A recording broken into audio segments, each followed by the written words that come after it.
एक ऐसे संत महात्मा, एक ऐसे सिद्ध संत जिनकी ख्याति वर्ण भारत में ही नहीं, देश विदेश में भी है।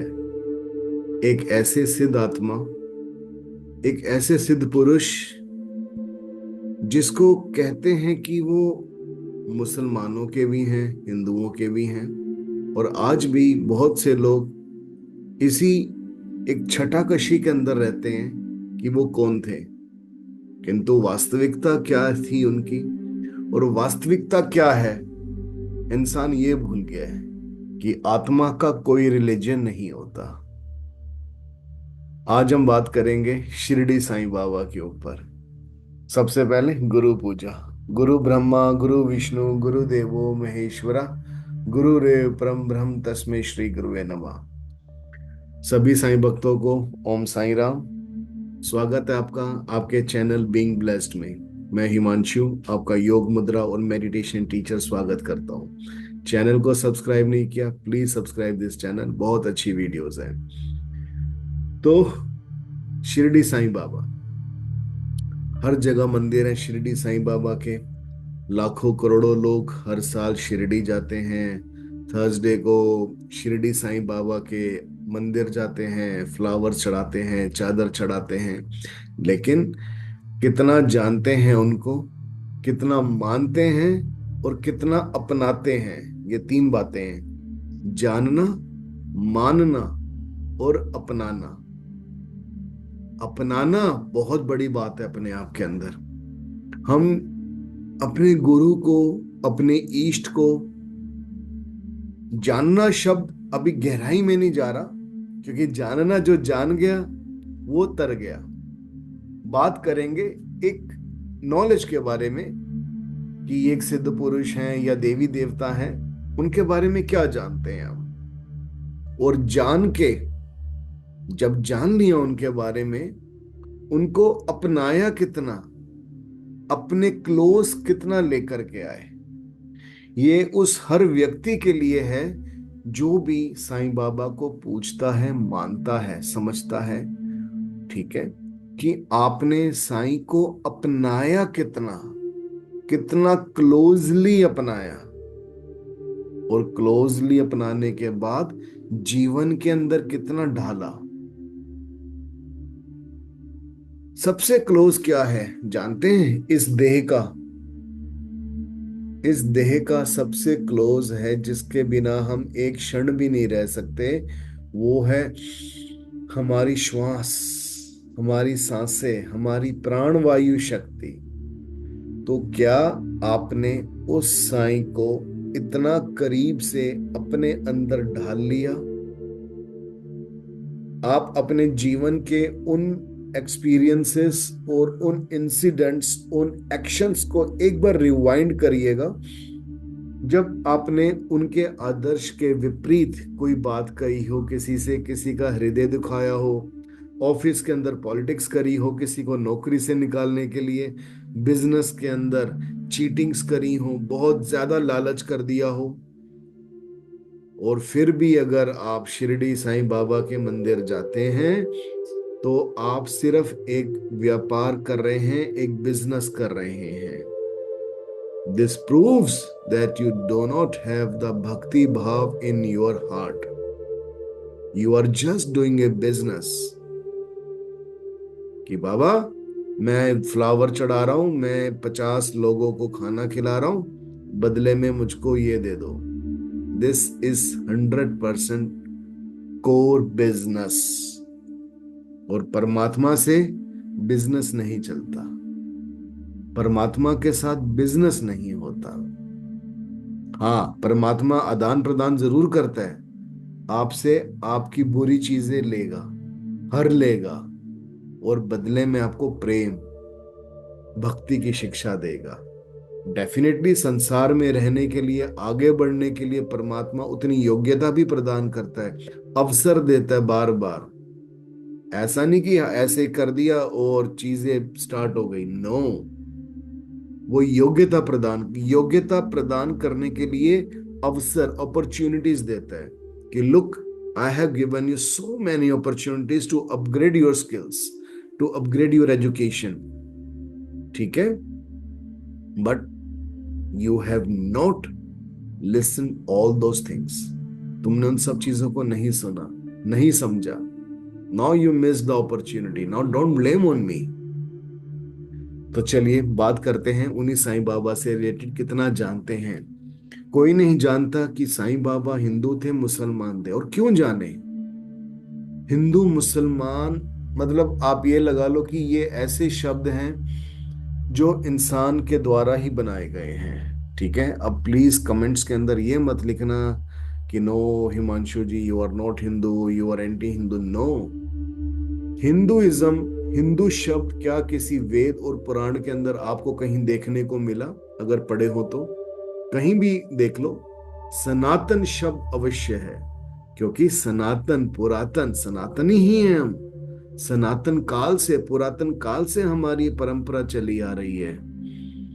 लेकिन जो एक मैन मेड रिलीजन्स हैं, एक महात्मा आए, कोई फकीर आए, सेंट आए, उन्होंने टीचिंग्स दी समाज में। उस समय में जो कुरीतियां थी, ठीक है, बैड थिंग्स थी, उसको मिटाने के लिए उन्होंने कुछ एस्टेब्लिश किया, अपनी शिक्षाएं एस्टेब्लिश करी। और उन शिक्षाओं को उनके जाने के बाद लोगों ने धर्म का नाम कन्वर्ट कर दिया, ठीक है। इससे कोई फर्क नहीं पड़ता कि हम कहें कि हिंदू थे, मुसलमान थे। कुछ कहते हैं कि नहीं, हिंदू के घर में पैदा हुए, कुछ कहते हैं नहीं क्योंकि वो अल्लाह मालिक बोलते थे। Allah it's the name of God basically. अनंत नाम है परमात्मा के ना, अनंत नाम है परमात्मा के। और साईं बाबा की जो ऐसे करके एक फिंगर ऊपर रहती है ना, बहुत सारे आपने संत महात्माओं की देखी होंगी। नानक भी ऐसे करते थे, नानक जी भी।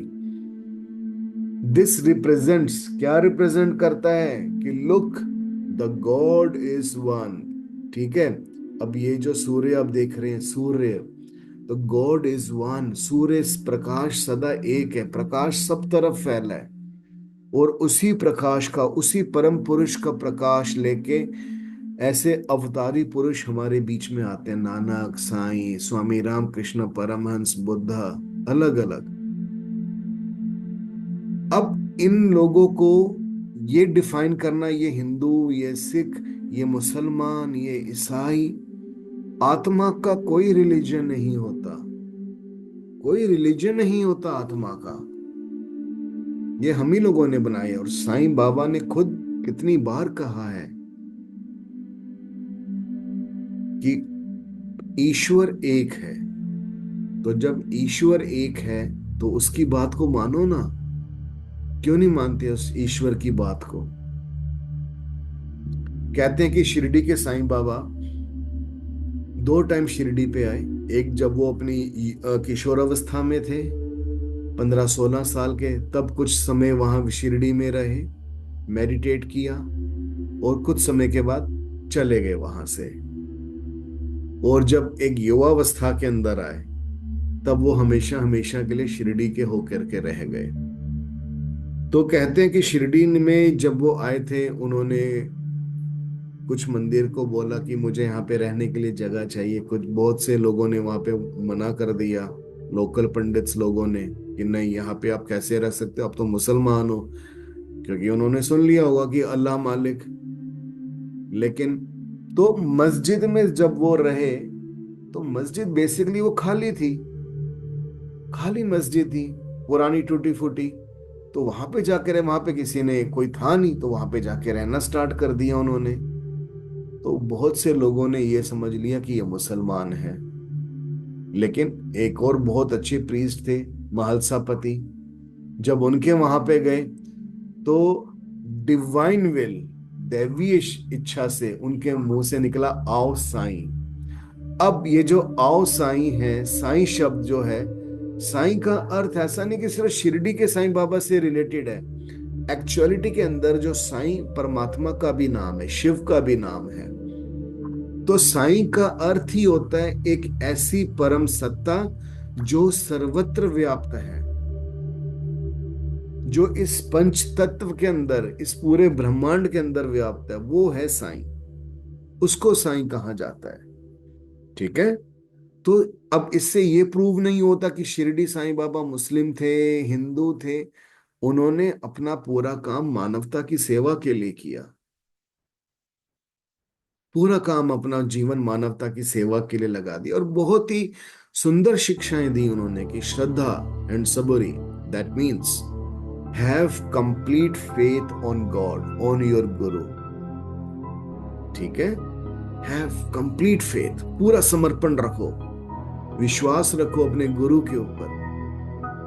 ये जब तक आपके बाबा बैठे हैं ना, बाबा के होते हुए ऐसा अनिष्ट नहीं होगा आपके साथ। हाँ, हमारे संस्कार जरूर होते हैं अपने पिछले जन्म के, ठीक है, जो संस्कार हमें भुगतने होते हैं। लेकिन ये होता है जब हम बाबा की शरण में जाते हैं ना, तो जो संस्कार इतने होते हैं ना, इतने से इतने रह जाते हैं। लेकिन हाँ, ये जरूर है कि बाबा की लीला जरूर होती है कि जो इतने संस्कार होंगे ना, वो संस्कार बड़े कष्टदायी जरूर होंगे, उसमें निचोड़ के रख देते हैं वो संस्कार, वो जो स्पेसिफिक पीरियड होता है। लेकिन बाबा की कृपा करुणा ऐसी होती है कि वो समय, अगर डिवोशन है, पूर्ण समर्पण है, कि वो जो इतना सा समय होता है ना संस्कार को भुगतने का, वो संस्कार के भुगतने का समय कैसे निकल जाएगा, भक्ति के अंदर निकल जाएगा, पता भी नहीं चलेगा। कई बार पता चलता भी है, लेकिन विश्वास स्ट्रोंग होना चाहिए।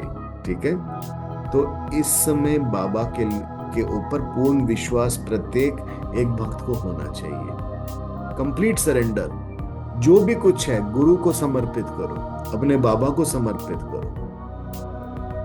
और बहुत सारे लोग जब साईं मंदिर जाते हैं ना, देखो, साईं मंदिर जाते हैं, फूल चढ़ाते हैं, लेकिन आपको पता है कि देखो, वो साईं बाबा के जो फूल हैं, वहां पे पंडित जो बैठे होते हैं बाबा की मूर्ति के साथ टच करके आपको दे दिया, क्या होगा? कुछ समय के लिए आप अपने पास रखेंगे, मंदिर में रख लेंगे, किताब में रख लेंगे, उसके बाद वो तो मुरझाए तो पहले ही गए हैं, वो एक दिन के अंदर मुरझा जाते हैं, फिर उनकी पतली सी पपड़ी बन जाती है, बिखर जाते हैं। अंत में हो सकता है हफ्तों बाद, महीने के बाद, उसी फूल को हम किसी नदी नाले में बहा देते हैं, नदी के अंदर बहा देंगे, किसी पेड़ के नीचे रख देंगे। तो बजाय फूल, तोड़े हुए फूल चढ़ाने के बजाय बढ़िया है अपने साईं को, बाबा को जीता जागता पौधा दो। आप एक नर्सरी से पौधा लेकर के आइए, सुंदर सा फूल लेकर के आइए, ठीक है, साईं बाबा के मंदिर के पास कहीं लगा दीजिए, एक गमला रख दीजिए, वो ज्यादा अच्छा लगेगा बाबा को। प्रकृति को आप और सुंदर बना रहे हैं। साईं को, बाबा को हमेशा मरी हुई वस्तुएं मत चढ़ाओ, बाबा को अर्पण करना है ना, बाबा के नाम का एक गमला साईं बाबा के मंदिर रखाओ। ठीक है, एक गमला रखाओ वहां पे साईं बाबा के मंदिर। तो अब ये सोचो, जब हजारों भक्त छोटे छोटे गमले रख देंगे, मंदिर में जगह नहीं है, आपका अपना घर है, आपका अपना एरिया है, वहां पे प्लांटेशन करो साईं बाबा के नाम का, वहां पे करो। बाबा हमेशा कहते हैं कि दीन दुखियों की और लोगों की सेवा करते थे, उनको खाना खिला के। तो ऐसा मत सोचो कि मैं सिर्फ थर्सडे को ही खाना खिलाऊंगा गरीबों को, नहीं, जब इच्छा हो आप खाना खिलाओ, चाहे एक भूखे व्यक्ति को खाना खिलाओ।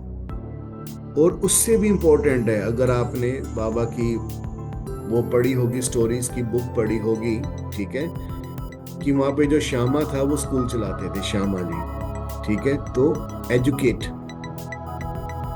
गरीब बच्चों को एजुकेशन दो, जितना हो सके विद्या दो उन बच्चों को। वन ऑफ द बेस्ट सेवा, ये बहुत सुंदर सेवा होगी बाबा के प्रति, कि बच्चों को, गरीब बच्चों को जिनके पास पढ़ने के साधन नहीं है, बुक्स प्रोवाइड कराओ। ऐसा नहीं कि सड़क के ऊपर चलते हुए बच्चों को आपने बुक दे दी, नहीं, वो तो बेच देंगे। आप कुछ ऐसे जगह पता करो जहां पे एनजीओज हैं जो बच्चों के लिए काम करते हैं। खुद से सेवा करनी पड़ेगी, सेवा करने में मेहनत लगती है भाई, समझ गए? बाबा को प्रसन्न रखना है ना, उसके लिए सेवा करनी पड़ेगी, और सेवा के लिए थोड़ी मेहनत करनी पड़ेगी। अपने अहंकार को तोड़ना कि मैं दे रहा हूं, देने वाले बाबा हैं, देने वाले बाबा हैं। ठीक है, हम सिर्फ एक यंत्र मात्र हैं। तो आज का वीडियो मैं यहीं समाप्त करता हूं। सबसे पहले ये कभी मत सोचो कि वो हिंदू थे, वो मुसलमान थे। परमात्मा, अवतारी पुरुष जब भी आते हैं ना, वो इन सब चीजों के परे होते हैं। आत्मा, परमात्मा शाश्वत है। ठीक है, उनकी टीचिंग्स पूरी ह्यूमैनिटी के लिए है, पूरी ह्यूमैनिटी के लिए है। आई होप ये वीडियो ठीक लगा होगा, समझ आया होगा। ओम साई राम जरूर लिखना कमेंट्स के अंदर, और मैं वेट करूंगा आपके कमेंट्स का। आप सबका कल्याण हो। शिवोम शिवोम शिवोम।